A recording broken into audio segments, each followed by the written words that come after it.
Coloca para mim Lucas capítulo 7, versículo de 11 a 17. Lucas 7.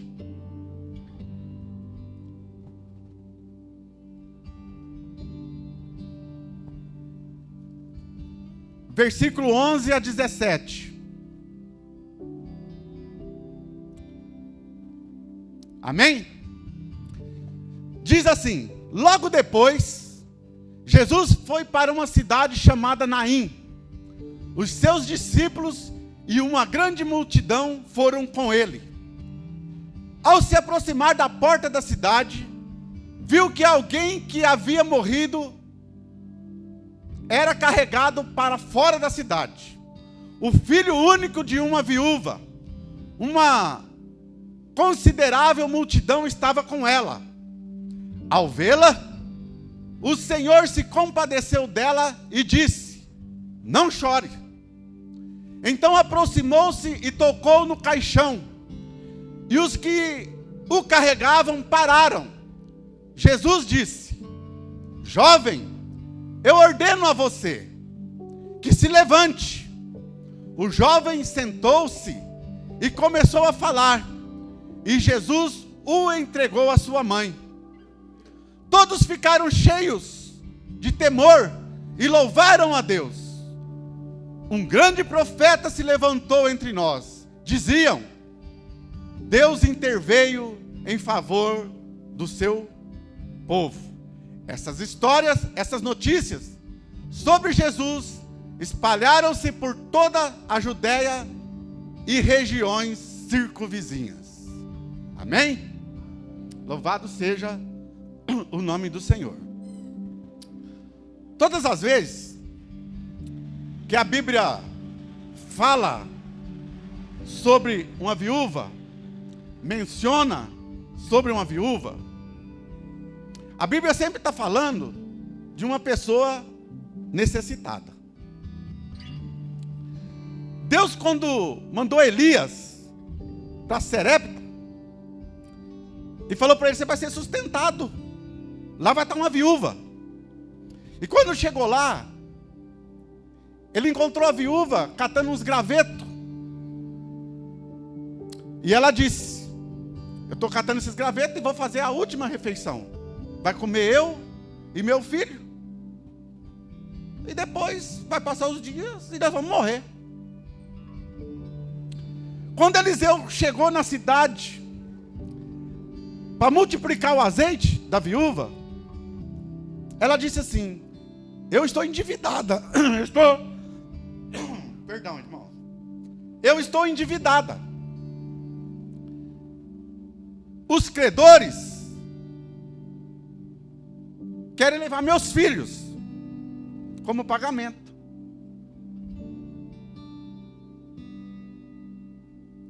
O Hermes leu aqui um texto que fala da viúva.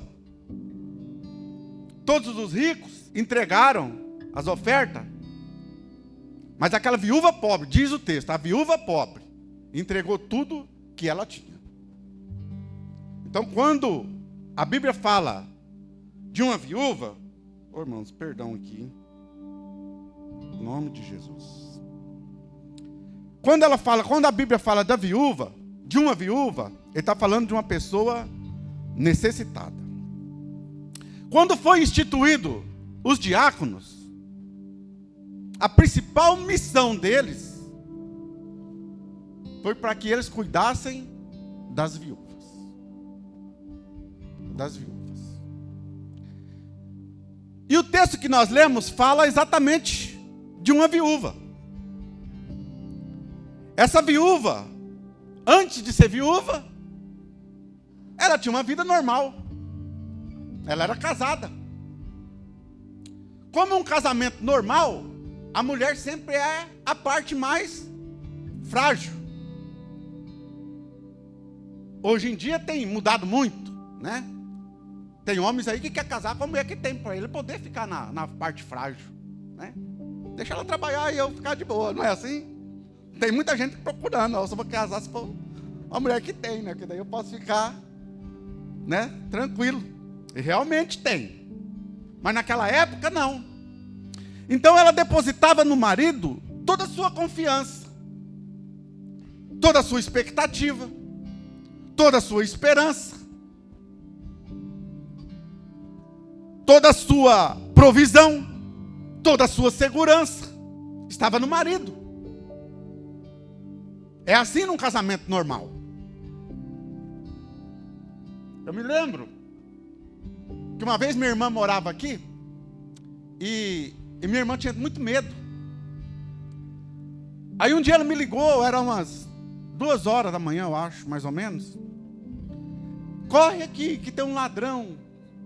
Então, aí eu levantei, saí de casa, e toda vez que eu saía para ir para casa da minha irmã, eu falava para a Sônia assim, Sônia, eu não vou lá e vou voltar, senão eu vou ficar passar o resto da noite indo e voltando. Então, eu já acabo de amanhecer lá. Então, eu já ia pronto. Chegava lá, não tinha nada. Aí eu dormia, amanhecia o dia lá. Mas nesse dia, irmãos, eu cheguei lá. Minha irmã ligou, eu fui. Deitei, quando eu comecei a cochilar, a Sônia liga. Volta que tem um ladrão aqui em casa. Falei, misericórdia, agora eu estou perdido. Vocês entenderam? Eu quero dizer para vocês assim, aonde estava a confiança dela? Aonde estava a segurança dela? No marido. Senão ela ia ligar para outra. Mas ela ligou para mim. Volta, porque tem um ladrão aqui. Os irmãos estão entendendo?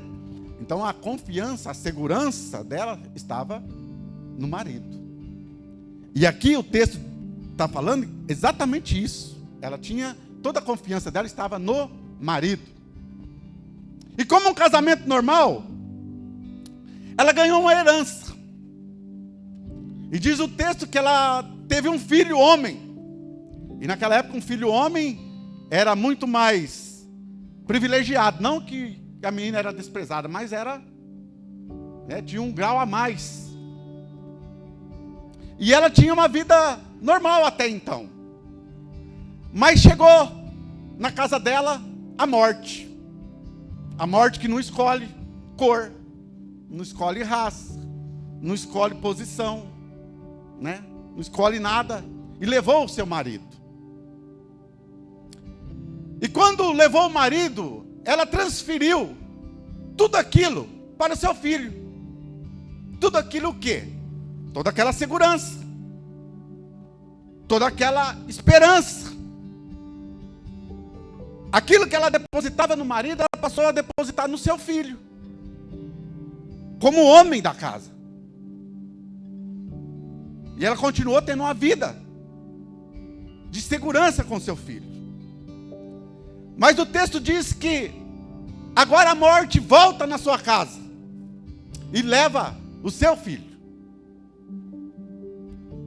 E quando a morte leva o filho, levou junto a esperança dela, levou junto a segurança dela, levou junto a remuneração dela, a provisão dela, a alegria dela, o sorriso dela, foi junto.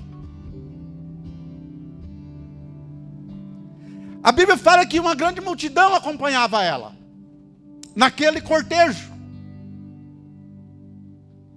E eu não duvido que naquele meio daquele povo, tinha várias pessoas, que estiveram no sepultamento do seu marido. Talvez alguns falavam assim, nossa, ela perdeu o esposo há tanto tempo, e agora perde o filho, agora acabou. Agora acabou para ela.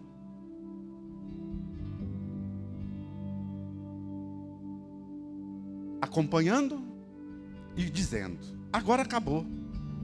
Acabou seu sonho, acabou sua alegria, acabou sua esperança. O que será dela agora?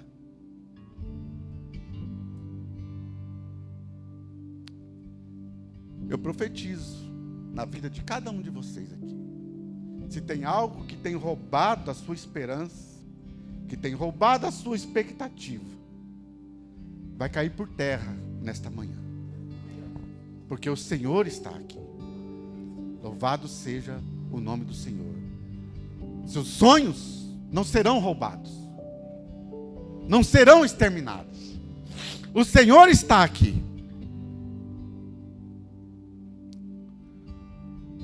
A Bíblia diz que uma multidão acompanhava. Está escrito assim: e quando ele estava chegando no portão da cidade, uma outra multidão vinha chegando. Sabe, irmãos, naquela época, por isso que Jesus tem pressa. Ela não podia passar o portão da cidade. A mãe só ia acompanhar o filho até o portão da cidade. Dali para frente, eram os que estavam carregando. Ela tinha que voltar. Ela tinha que voltar. Então era só até o portão. Por isso Jesus passou e foi direto. Por isso Jesus, às vezes a gente tem assim: eu estou pedindo tanto, já faz tanto tempo e não chega, irmão. É porque não chegou no portão. A gente tem um costume de desistir daquilo que Deus tem para nos dar, daquilo que a gente está pedindo. Pedi e vos será dado. Aí nós não conseguimos esperar chegar no portão e desistimos, porque Jesus está demorando, está atrasando, não vai chegar. Mas vai, irmãos, mas vai.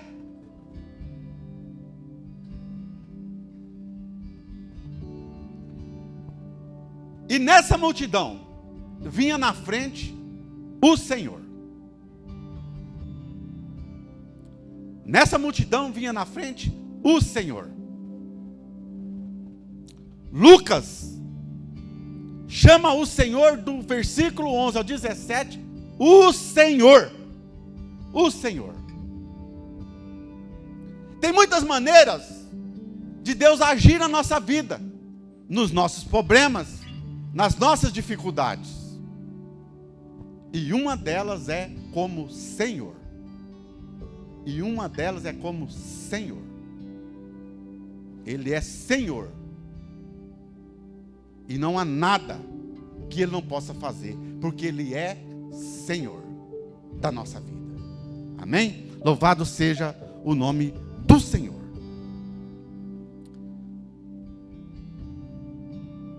E quando Jesus, diz o texto, e vendo-a, ele teve grande compaixão. Ele teve grande compaixão. Sabe, irmão, tem uns milagres que Jesus fez, que foi assim para vitalizar o ministério dele. Mas não que ele tinha que provar nada para ninguém. Mas muitos foi porque ele tinha essa misericórdia, esse amor profundo. Os irmãos estão entendendo? Por isso, quando ele viu, diz a palavra que ele se encheu de compaixão. Muitos milagres de Jesus foram por compaixão. Na multiplicação dos pães, os discípulos disseram assim: Senhor, vamos despedir esse povo, porque já está tarde, e já tem tempo que eles estão aqui, vamos despedir eles. Mas Jesus disse: eu tenho compaixão desse povo. Se nós despedirmos, há muitos aqui que vêm de longe, e eles vão perecer no caminho. Então Jesus usou de compaixão. E eu te digo nesta manhã, creia, Jesus tem compaixão de você. Jesus tem compaixão de nós. Não há nada na Bíblia que não seja para a nossa edificação, que não seja para a nossa provisão, que não seja para a nossa alimentação, que não seja para o nosso crescimento, que não seja para a nossa alegria, que não seja para a nossa satisfação.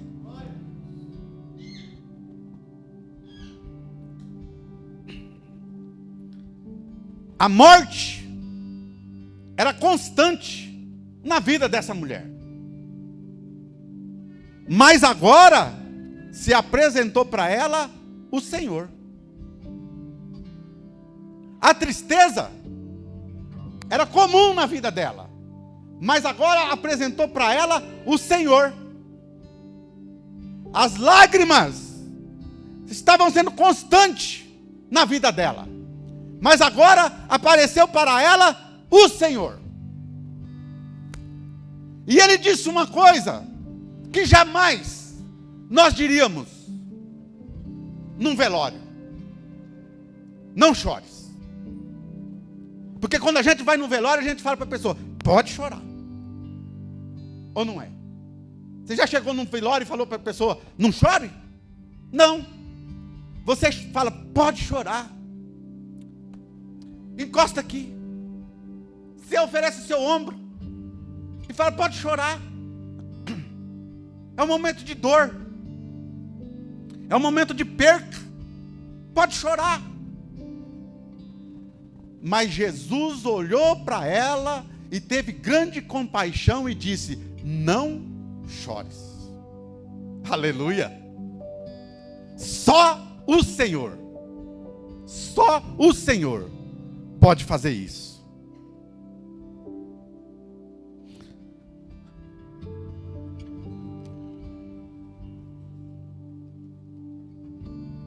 Eu não sei o tamanho do seu problema.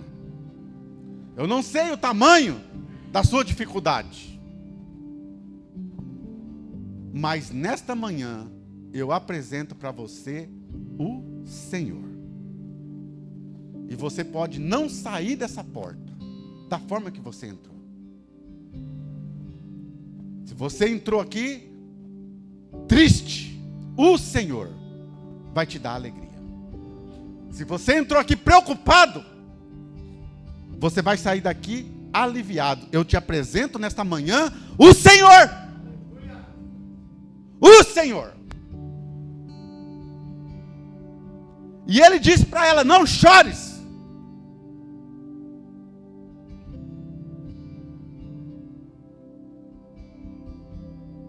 Esta palavra que o Senhor falou, não chores.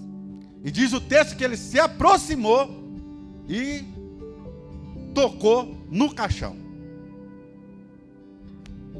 E o texto diz que quando ele tocou no caixão, os que o carregavam pararam. Por que que eles pararam? Naquela época, se você tocasse, era tido como imundo. Jesus quebrou o protocolo. E ele tocou.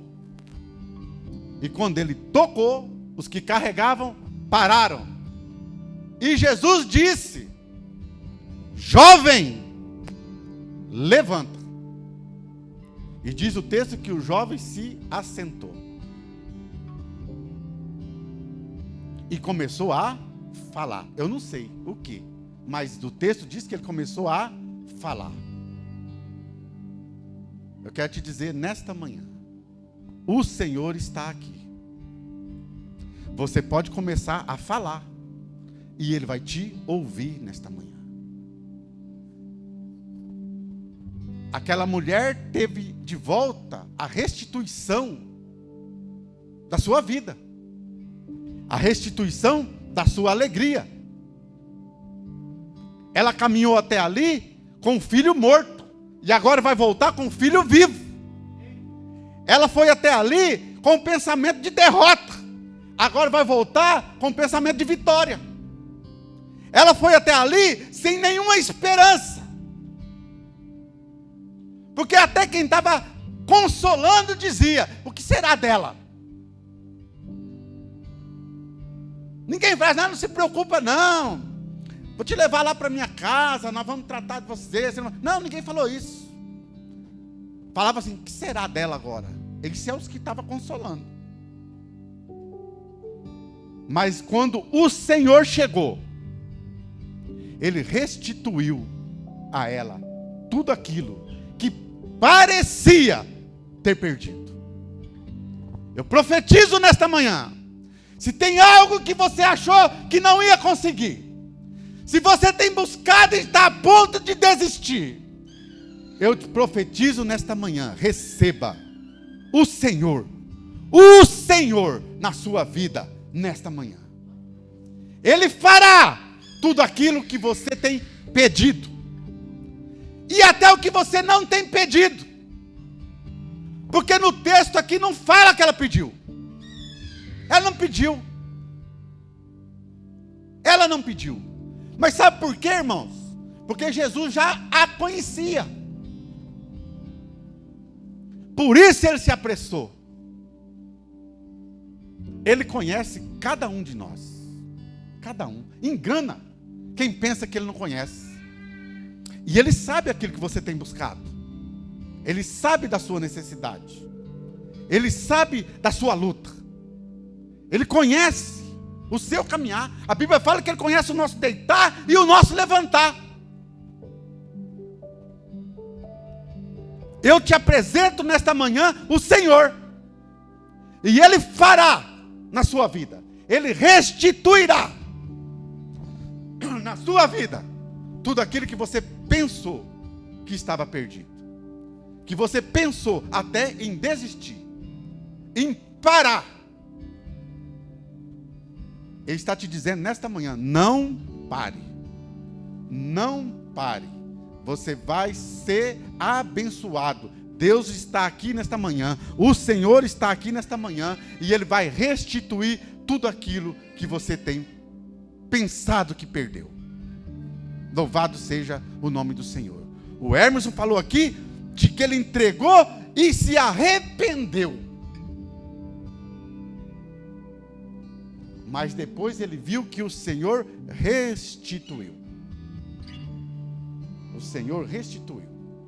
Ele não contou para ninguém, mas o Senhor providenciou a solução. E coisa triste, irmãos, é quando nós chegamos numa situação que a gente não sabe o que faz, que a gente entra em desespero, que a gente perde o sono, porque a paz vai embora. A gente fica em tormento. Eu fico imaginando que situação estava essa mulher, que tinha já perdido o marido e agora perdeu o filho. Mas o Senhor restituiu a ela tudo aquilo que ela achou que tinha perdido. A tradição daquele tempo era isso, que tudo podia ser imundo, e Jesus quebrou o protocolo. Sabe, irmãos, a tradição, ela costuma matar, sabe? A tradição costuma nos paralisar, nos diminuir, nos engessar. Sabe por quê? Porque às vezes a pessoa só consegue adorar a Deus se tiver de terno e gravata. Às vezes só consegue adorar a Deus se tiver na posição assim. Ou só consegue adorar a Deus se for no lugar tal. Só se for dessa forma. Irmãos, nós somos livres para adorar. Aonde está o Espírito Santo, a liberdade. Adore da forma que você está. Quem canta, canta. Quem grita, grita. Quem pula, pula. Mas adore o nome do Senhor. Há quantas religiões presas em tradição. Mas o Espírito Santo do Senhor nesta manhã está te dando liberdade. Adore ao Senhor da forma que você está. E ele diz: jovem, levanta. Quando ele diz jovem, ele está dizendo para você nesta manhã: tem muita coisa ainda para você viver. Ele não está falando da idade. Eu já entrei muito em parafuso com a idade. Eu falo assim: eu acho que vai ser só mais uns diinha. Irmãos, eu já perdi tanta coisa por isso. Já. Porque eu achava assim, vou viver. Sabe por quê, irmãos? Na minha família, minha mãe faleceu com 34 anos. 34 anos. E meu pai faleceu com 52. E eu tinha uma preocupação, sabe? Eu acho que eu vou morrer muito novo. Aí eu ficava assim, não vou fazer muita coisa não, vou viver pouco mesmo. Entendeu? Mas Deus está quebrando a tradição. Eles morreram novo. Eu não sei nem se eu vou morrer. Não é? Às vezes eu vou ser arrebatado. Não sei nem se eu vou morrer. E Deus tem me incomodado, sabe, irmãos? Agora, esse mês de agosto, vai começar um curso do pastoreio. Mateus já fez a inscrição. E Deus tem me incomodado a fazer. Eu não sei para quê, mas Ele tem me incomodado. E se eu não fizer? E é da vontade de Deus. Os irmãos estão entendendo? Então quando Ele fala jovem, é porque tem muita coisa ainda para fazer na sua vida. Na sua vida. Há muitas coisas a ser realizadas através da sua vida. Deus tem nos dado 900 pessoas aqui. Jovem, é através da sua vida que nós vamos ganhar. É através da sua vida. Jovem, é porque tem muita coisa ainda para ser realizado através de nós. O Senhor está aqui. E Ele está aqui para te devolver. Se você tinha pensado em desistir. Se você tinha pensado que não tem condições. Mas tem. Para Deus não há nada impossível. Era impossível esse jovem voltar. Mas o Senhor o fez. O devolveu à sua mãe.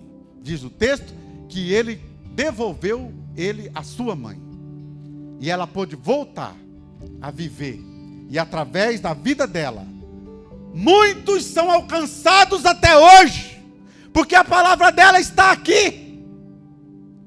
Eu estou falando dela aqui e há muitos falando dela em outros lugares. Há muito a ser feito através da vida dela, ainda. Enquanto a igreja não for arrebatada, vamos anunciar o nome do Senhor.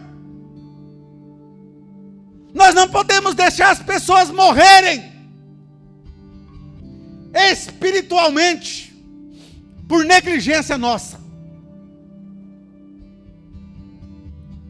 A missão dos diáconos era cuidar das viúvas. A nossa missão é ganhar almas para o reino. Quantos você já ganhou? Nenhum? Ganhe um. Ganhe um. Para quantos você já falou? Eu tenho vergonha de falar. Eu repreendo nesta manhã. O Senhor está te dando liberdade para você falar. Falar dos feitos dele e de o que ele tem para a eternidade. O mundo vive do que vê, mas nós vivemos do que cremos. A nossa fé está no Senhor. No Senhor. E não nas coisas deste mundo. Há muito a ser feito através da sua vida. E nós vamos ganhar essas 900 pessoas, porque nós vamos arregaçar as mangas, e nós vamos anunciar esse evangelho, e nós vamos falar que Jesus é poderoso, que Ele é Senhor, e que você está triste, Jesus vai te dar alegria, e que você está pobre, e Deus vai te enriquecer, e que você está doente, e Ele vai te curar, e que você não tem esperança, mas Ele vai te dar. O Senhor fará isso na nossa vida. Se coloque em pé, em nome de Jesus. Aonde há o Espírito, a liberdade para adorar. E você tem liberdade nesta manhã. Pode. Para adorar o Senhor. Para expressar a Ele a sua necessidade. Creia. O Senhor está aqui nesta manhã. Eu te apresento o Senhor.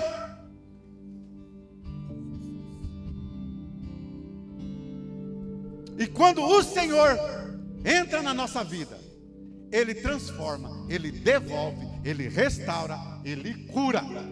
E Ele nos dá liberdade. Aleluia, Jesus.